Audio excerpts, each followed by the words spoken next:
Hello, welcome. Sorry for the late inductions and late video postings. I had technical difficulties yesterday and finally got it back up.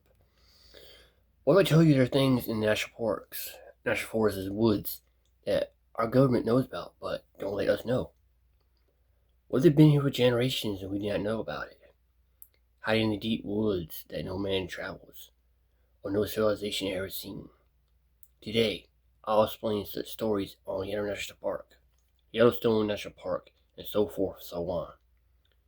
So, grab your books, grab your beer, grab your popcorn, say a prayer, as we travel down the dark roads that no man should know about. Let's go.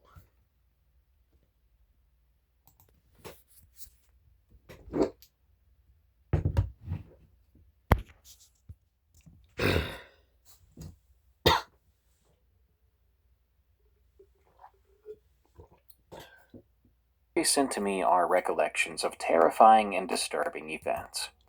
What you're about to hear is instead an archive of research and sightings of something that should not exist. Data compiled on the same creature going back decades. Whatever it is, it hunts and lives in Yellowstone National Park, and it seems to enjoy watching humans from afar, and sometimes very, very close. This story is titled The Werewolves of Yellowstone. It was sent to me by The Logical One.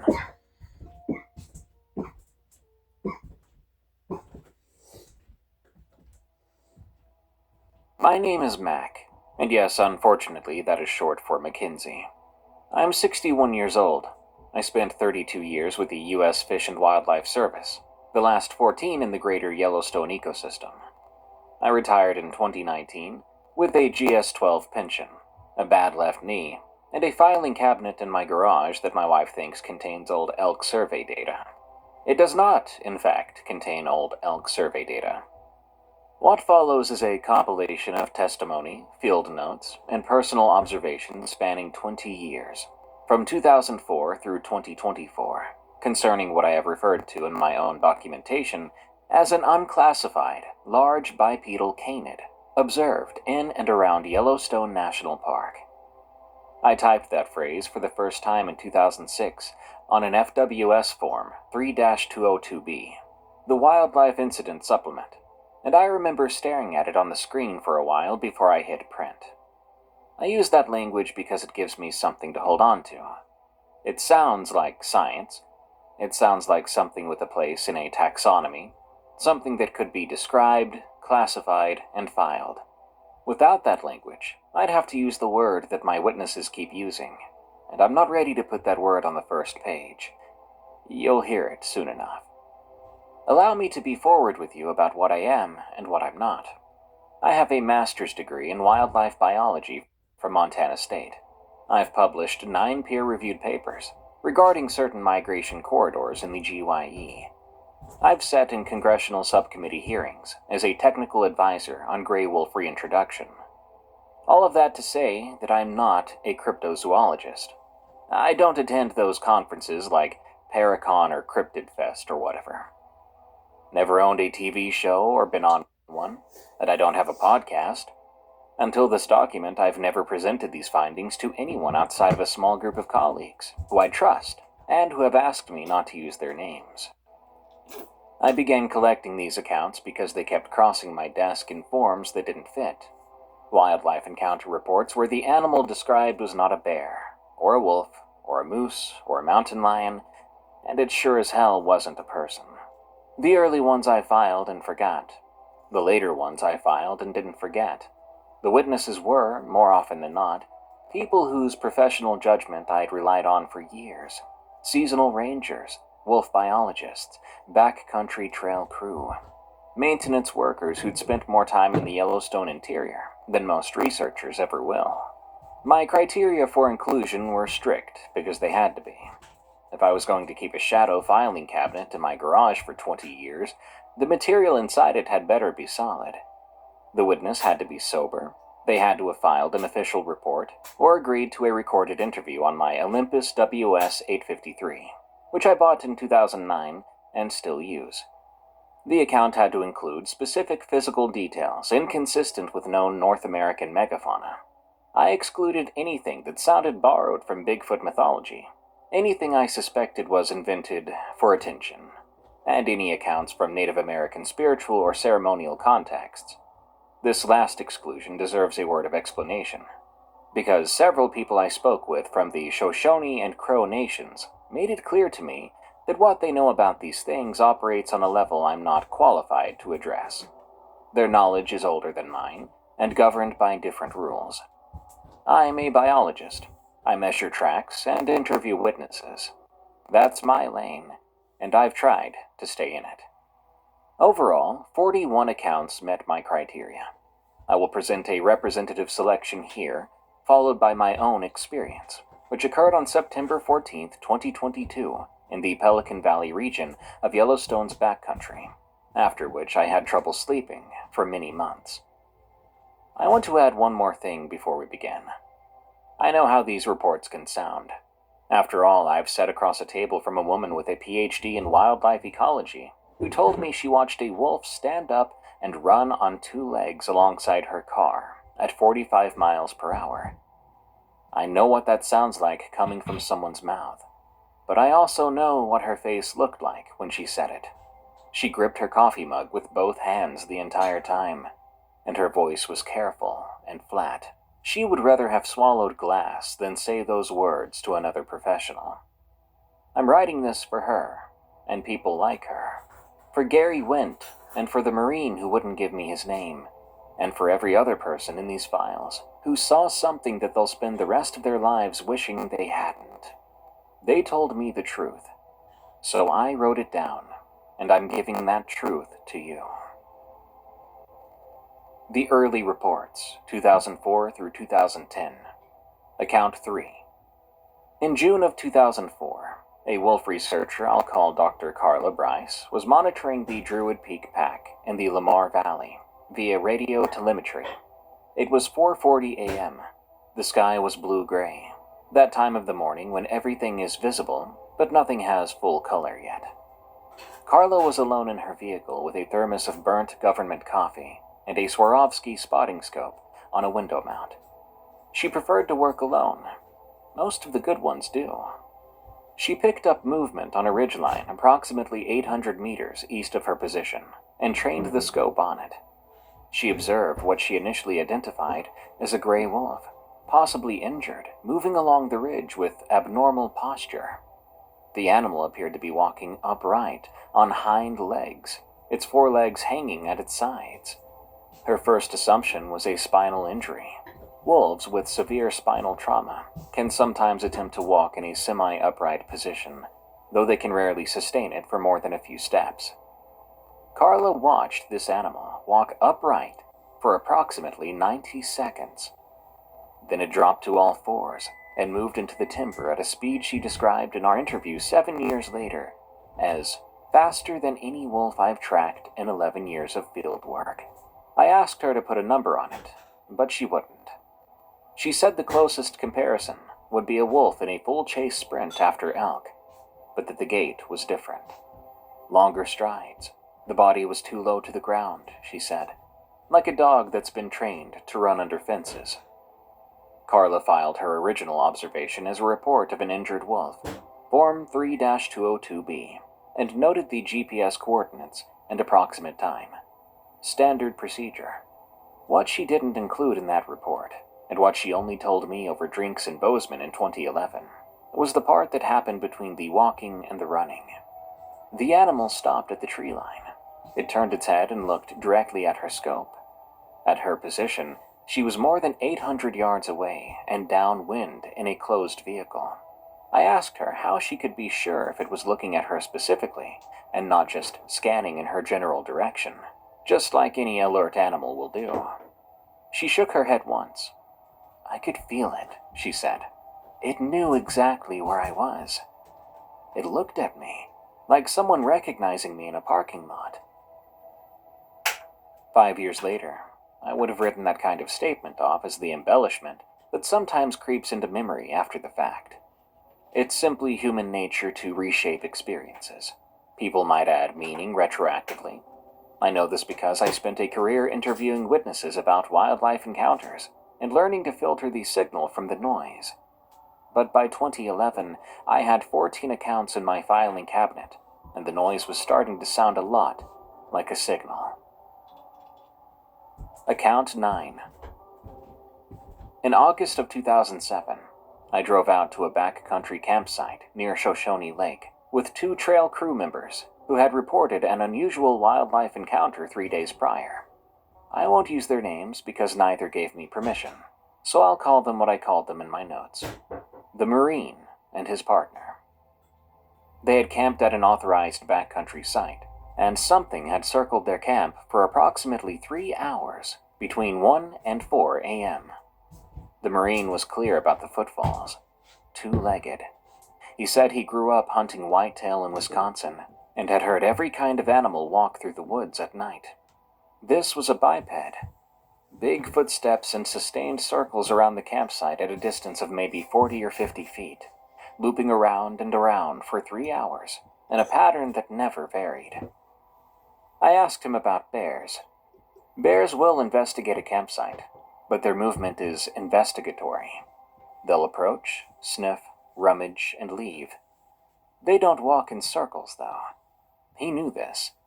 He told me he'd worked bear closures in Glacier before transferring to Yellowstone, and he said, very quietly, with his hands folded on the picnic table in front of him, steady and careful, "Mac, that wasn't a bear."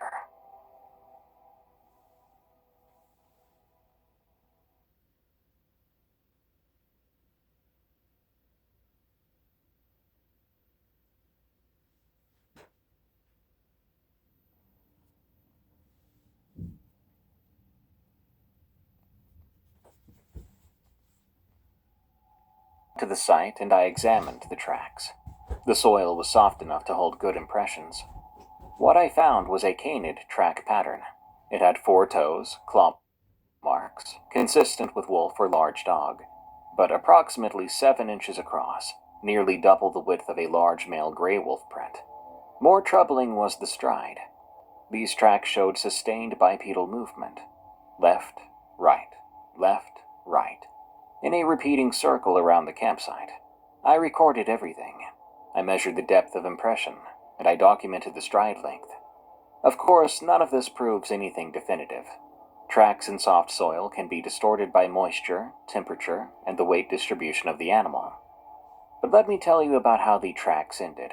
This is the part I still think about, when I should be thinking about other things. The tracks led to the lake shore, Shoshone Lake, which is the largest backcountry lake in Yellowstone. No road access or motorized boats, and the water temperature in August ran around 50 degrees. The bipedal tracks walked in a straight line to the water's edge, and they ended there. I didn't see them curve to the left or right, and they had not reversed on me. The last clear print was approximately 6 inches from the waterline, oriented straight ahead toward the lake. Whatever made those tracks walked into Shoshone Lake, and as far as I could determine from 2 hours of searching the perimeter, did not come out. Account 14. Gary Wendt was a 58-year-old plumber. He had worked for the National Park Service in Yellowstone for 26 years. He was driving an authorized government vehicle on the Park Road, near Tower Junction at approximately 11 p.m. on a night in October of 2010. He was returning from an emergency call at Roosevelt Lodge, where a pipe had burst in the kitchen. And he had the road to himself. The park was weeks from winter closure, and the tourist traffic was gone. Something was standing in the road. Gary told me it was on 2 legs. He said 6.5, maybe 7 feet tall, gray-brown, heavy across the shoulders and chest. It was facing away from him, and when his headlights hit it, the animal turned its head and looked at the truck. Gary told me the face was a wolf's face on a man's neck, and I mean exactly that. He said the muzzle, the ears, the shape of the skull were all wolf, but the neck was long and thick, and the head sat on top of the body instead of in front of it. The posture was vertical, upright, the way you and I stand. It looked at his truck for maybe 2 seconds, then stepped off the road. One big stride is all it took. Gary said the legs bent wrong, that the knee appeared to hinge in the right direction, but the proportions were wrong. The femur was too long or the shin was too short, and the single step it took to clear the road covered a distance of what he estimated at about 8 feet. Then it was in the dark, and Gary was alone on the road. I sat across from him in a booth at the Wonderland Cafe in Gardiner, Montana, 6 weeks after the incident. He had ordered the rancher's breakfast, 3 eggs, bacon, hash browns, and toast, and I watched him touch none of it. His fork stayed on the napkin. He told me what he saw, and his voice stayed level the whole time. But I noticed a quality to it, which I'd heard from other witnesses, and would hear again many times over the years: precision. He wanted to be clear and straight, to desperately be believed, because what he saw was bizarre. "I know what I saw," Gary said to me, "and I wish I never did." He retired the following spring, 26 years of service, full pension, good record, could have worked another 7 years to max out his benefits. When I asked why he was leaving, he looked out the window toward the park. The north entrance arch was visible at the end of the street, that big stone arch with the Roosevelt quote, and beyond it the road winding south into Gardiner Canyon, into the country where Gary had crawled under frozen pipes for more than half his adult life. "I can't do these night calls anymore," he said. "I just can't." I get it, but I didn't say that, because at that point I was still pretending I was just collecting data. Just a biologist with an unusual side interest. A man with his filing cabinet. But I got it. And when I got in my truck that afternoon to drive home, I locked my doors before I started the engine, which was something I never consciously did before. Not in 30 years of driving government vehicles through grizzly country. I wanted to tell myself it was an accident of my hand, or a reflex. Nothing to get upset over. I told myself that all the way home. By 2012, I had 20 accounts in my files. I started doing something I probably should have done earlier. I read them all back to back in chronological order in a single sitting. I spread the transcripts and data across my kitchen table, and I read for 3 hours. When I was done, I sat there for a while longer, because the accounts were telling me something I hadn't wanted to hear. They were wildly, unreasonably consistent. 20 people spanning 8 years, most of whom had never met each other, were describing the same animal.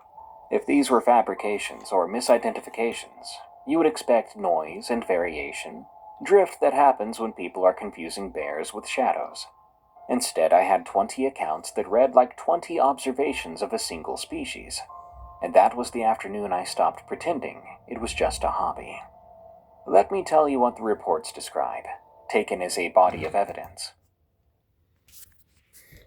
Now, bear in mind, people, really bear in mind, a lot of these sightings happen in places where there's no electronics at. Because, sorry, it's a little, how can I say it? I get antsy, nervous, anxious, wired up when I talk about stuff like this. Okay, firstly, it's like this. Hold on, I gotta get something. My grandpa always say you're going to speak about creatures that should not be spoken. Wear your protection.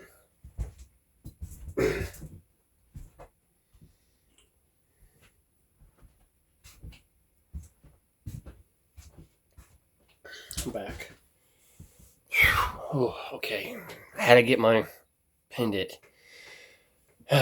Okay, basically, it's hot and I'm cold talking about this shit. Okay. Shit. Alright. A lot of these sightings about werewolves, skinwalkers, wendigos are happening in places that are sacred. That's seen a lot of bloodshed, a lot of misfortune, a lot of trauma. Places like Yellowstone, Gettysburg, all them how can I say it? They're connected on a spiritual landline, and it crosses each other. And what these people are seeing are creatures that knows this area, that've been around for generations, and everything. And they decide to make themselves known to you, not to scare you, to let you, hey, I'm here, I'm watching you, you're in my home, don't fuck around, I won't fuck with you. Sometimes these creatures really take upon themselves to do harm to people. Other times they just want to scare the shit out of you. Like the accident that happened in 1987 when 4 people got killed. In fact, the little daughter opened a tree. That was a case of one of the creatures decided to go ahead, this will be a fucking animal. A lot of these cases are happening around here more and more now because the world of physical and the world of spiritual is coming apart. Or they can say it might be government made. Half the time it might be that too, because the government been making a lot of experiments with gene splicing and stuff like that and everything. But I believe what my grandpa told me when I was younger. When the world of the living and the world of the dead is this thin, things can pass through. A lot of those stories are coming that you hear the kids, it's coming to be your life. It's coming true. Actually coming forth being real. Because the world of the living and the world of the dead are so much coming together. And in Christian times, people say, oh, it's Judgment Day. But us Native Americans, we know the world of the living and the world of the dead is this far apart from each other. There's that little gap right there. It separates us from our ancestors. And everything. And a lot of things happen. Sometimes these creatures can manifest into something darkest dreams or things. Or some people back in the ancient times talking about lycanthrope. It was King Linus. He was turned into a werewolf eating human flesh because he tried to trick Zeus, the Greek god. It's been legends about werewolves all the time. And in their American cultures, there are certain rituals and certain spells you can do to turn yourself into one. Or jump the skin, they say. But me personally, I don't want to do that shit. I sometimes don't like speaking about creatures like this in the American culture. But I'm speaking to y'all audience on my channel here to give y'all understanding. Not to give y'all ideas to go in the areas. No, I'm giving y'all purpose and reason why to stay away from them. They've been here longer than we are. They'll be here a lot longer when we leave. But you go in these places like Yellowstone National Park or these famous tourist attractions in the woods, respect their homes. That's their property. You just a guest there. Alright, that's all I gotta say on the matter. So let's go back to the video.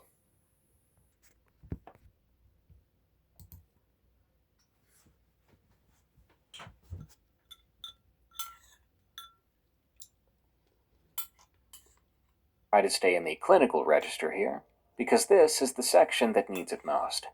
The moment I let myself editorialize about this material is the moment it stops being useful.